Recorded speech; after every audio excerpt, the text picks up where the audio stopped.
morning. I'm Floriana Petrone, assistant professor at University of Nevada, Reno. And today we'll give you just an overview about the project that was supported by peer in collaboration with the DOE Exascale Computing Project. My talk is entitled Probabilistic Simulation-Based Evaluation of the Effect of Near-Field Spatially Varying Ground Motions on Distributed Infrastructure Systems. Pretty long title, I agree. And I'm the PI on the project. Arsam Taslimi is the PhD student working on it. And co-PIs are Norman Abrahamson from UC Berkeley and Dave McCullen from UNR and Lawrence Berkeley Lab. So just a little bit of background about the motivation and objective of this project. So as we all know, a key component in infrastructure seismic risk assessments is the execution of nonlinear time history analysis with a set of selected motions scaled to site-specific spectra. However, when we are interested in the evaluation of the response of distributed systems residing in the vicinity of major active faults, such an approach is challenged by the scarcity of records that incorporate a number of features that are known to influence the response of distributed systems in a substantial manner. And these features include the pulses, spectral shape, as well as spatial variability. So in this context, one of the main objectives of this project was to assess the differences in the seismic demand posed to a suspension bridge as obtained from real records scaled and selected following state-of-the-art methodologies versus the demand obtained from arrays of site-specific records generated from physics-based wave propagation models. So the project as a whole counted three different elements. So the first one being mainly about the construction of a set of validated simulated records for the San Francisco Bay Area region. The second mainly concerned with the development of a detailed finite element model of a bridge, long-span bridge representative of the West San Francisco Oakland Bay Bridge in open seas with, of course, the execution of nonlinear time history analysis. And then the third component had to do with the evaluation of the demand distributions as obtained from the two sets of records. So again, real records selected with state-of-the-art methodologies and site-specific simulated records. And today I'm just going to touch upon component 1 and component 2. I will mainly focus on just component 3. So let's say very quickly, as for just component 1, element 1, so we utilize a set of 15 simulations, realizations of a magnitude 7 Hayward fault event. So here you see a representation of the fault rupture models, and they differ from each other for the distribution of the slip, for the location of the hypocenter, as well as for the dimensions of the rupture plane, and also just in terms of distance of the top of the fault rupture from the near surface. Concurrently with the establishment of this database of simulated records, we also developed and proposed a methodology for the validation of the simulated records for their use in engineering applications. This methodology looks at different features of the ground motions and compare these features with real records and with ground motion models whenever these are available. And here I'm showing an example of such methodology applied to the interperiod correlation with a conditioning period of 10 seconds, which is the fundamental period of the bridge. A key component of this methodology is the definition of what we call the acceptance criteria, which are represented here by these just boundaries in this shaded area. So really the core objective of this methodology was to provide an objective way to assess the realistic character of these ground motions before they can be utilized with confidence in engineering domain. As for element number 2, as I mentioned, this was really mainly focused on the development of a detailed finite element model of the Bay Bridge, which was done in open seas. You see here a representation of the bridge. It incorporates about 23,000 degrees of freedom as shells, rotational trusses, as well as just fiber sections. And we validated this model, the performance of this model, at least in terms of dynamic response, linear response, against the data that was available in the literature, and in particular against other just numerical works and against ambient vibration data, which are available in the Carter paper from 1937. Now, so at this point, we had the ground motions, we had the structure, and so the first task related to component number 3 of the project was about the selection of the set of records to utilize for our analysis. And so what we did, we first derived our target spectrum following the AASHTO compliant procedure. And so here on the left, I'm showing the target spectrum, set-specific target spectrum for a return period of 1,000 years, which incorporates also near-field effects following just a model proposed by Chang in 2018. You also see here the blue dotted line represents the corresponding spectrum for the vertical component of the ground motions, obtained from just a model, again, available in the literature. Now, after having this target spectrum, so then the task was pretty simple, and we selected a set of records, real records, following a state-of-the-art procedures. And so we looked at the hazard aggregation to just inform the range of variations for all the parameters that guided the selection of the motions.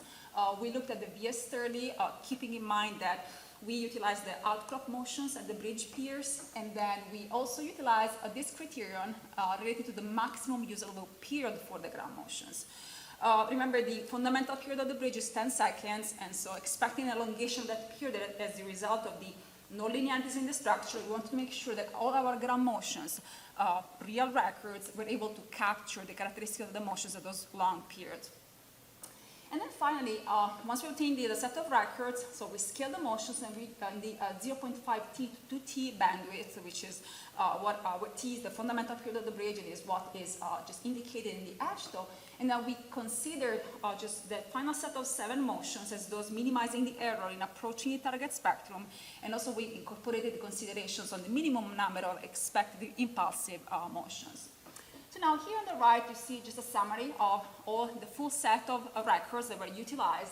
And so the top row shows the real ground motions taken from the peer NGAW database, and at the bottom, the simulated records. So here, just first column, we are looking at the longitude, the component longitudinal to the bridge. Here, the component transfers to the bridge, and just the final column is the just vertical component. A lot of observations we can make when we look at this spectra, but 2 important elements we should note here, which are the difference in the spread of the spectral acceleration where we compare simulated records and real records, which is something that really inherent in the nature of these motions, being this set really just taken from catalogs and data sets from all over the world, and here just this set taken from correlated realization of a same event, same magnitude event. And second, the difference in the spectral shape, which, as we will see in a second, is going to have just a large influence on the structural response, especially when the bandwidth for scaling the ground motions does not account for the contribution to the structural response of the cipher components of the structure, which are far away from the fundamental period of the structure itself. So now, just we had all the sets of ground motions, and so here, we started comparing the response as obtained from real records and simulated records. And in order to keep this comparison consistent, we defined just limit states based on separate monotonic pushover analysis performed on each component of the bridge, still embedded in the full structure. So these limit states, LS1 through LS5, were defined in terms of drift, global drift, but as a function of the spread of plasticity. So this number here that you see in parentheses indicates the percentage of elements in each component of the bridge that yield after just under the just pushover. So in this plot here at the bottom, I'm showing the statistics of the response as obtained from different sets of record and different loading schemes. So these 2 plots here on the left refer to the simulated records. Here, just according to a synchronous scheme, and here asynchronous, where synchronous simply means that we're applying the same ground motion simultaneously at all the peers, whereas the second approach has to do with the application of the actual set-specific records, which may differ in terms of characteristics and frequency content, but mainly you will see in terms of just time delay and time arrival.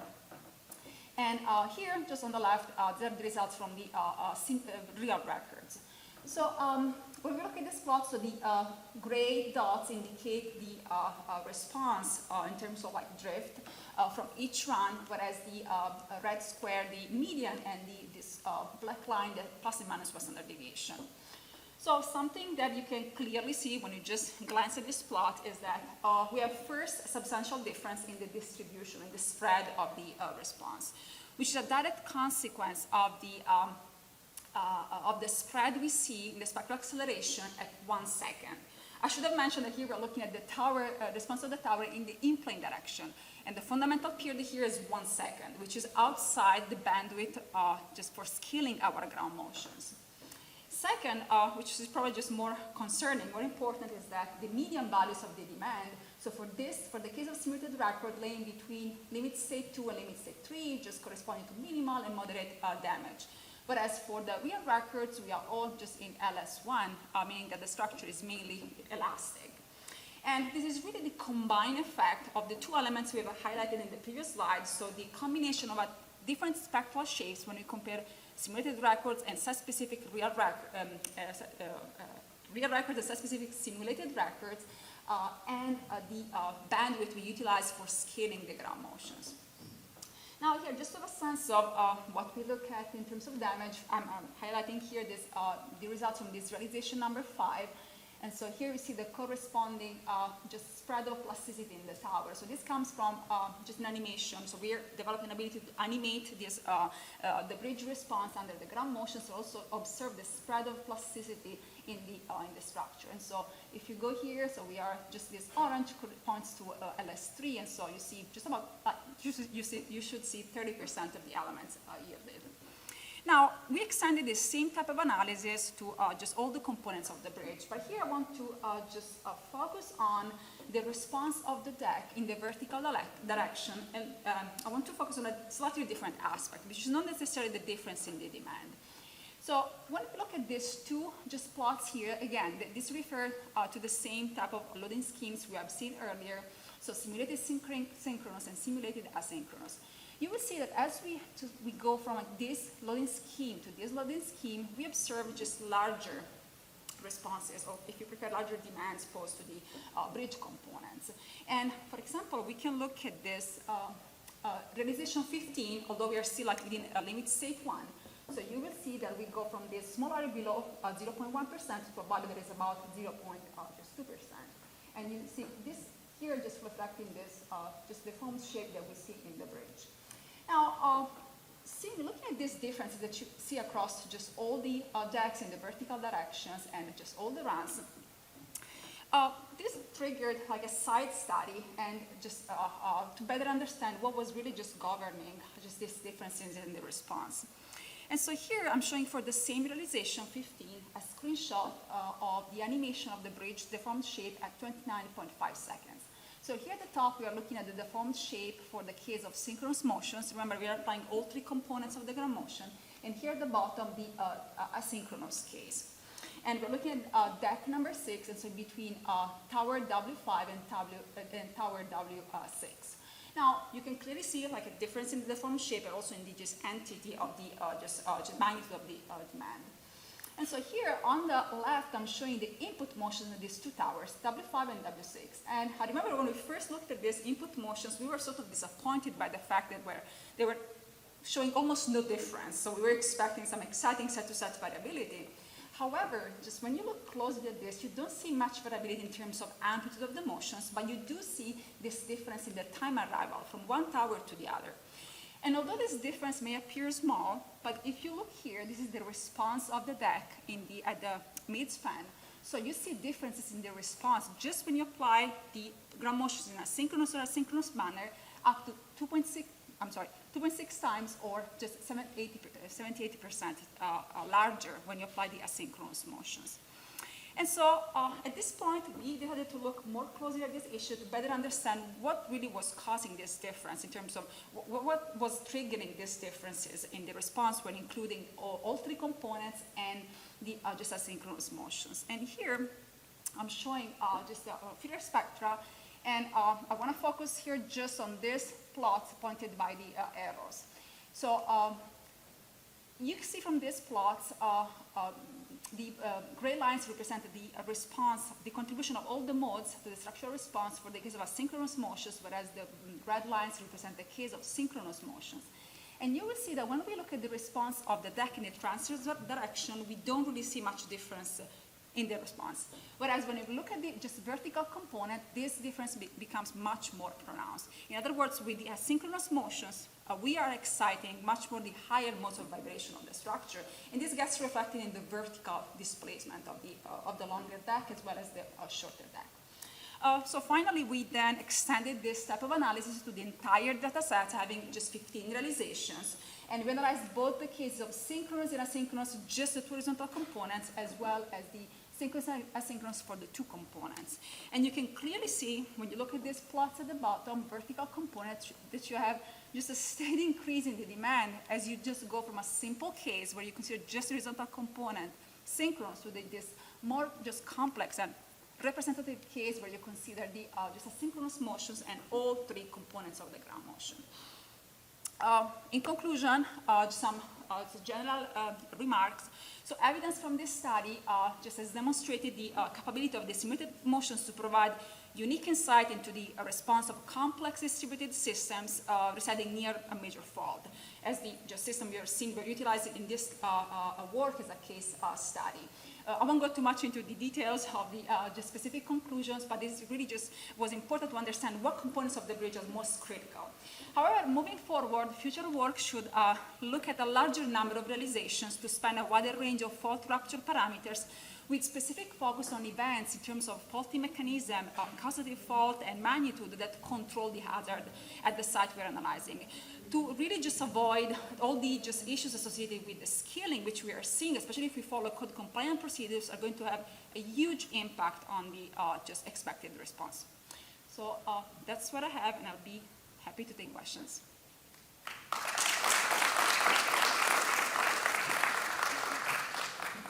One quick one. First, you apply those motions to the bottom of the column. That's right. There's no soil, there's no rock, there's nothing underneath. So no, for this study, it was just a fixed base assumption on the utilizing the outcrop motions without soil structure interaction and without just considering potential rocking. That can change motions. Yes, we believe it will, but it was a first step, yeah, in which. Do you apply rotational motions as well at the bottom or just rotational? So any rotation that can be induced was just induced by the differential vertical motions at the piers. But there was, within each support, each tower, there was no just differential displacement at the two columns. That was fairly just short distance, but no, that was not something we looked into.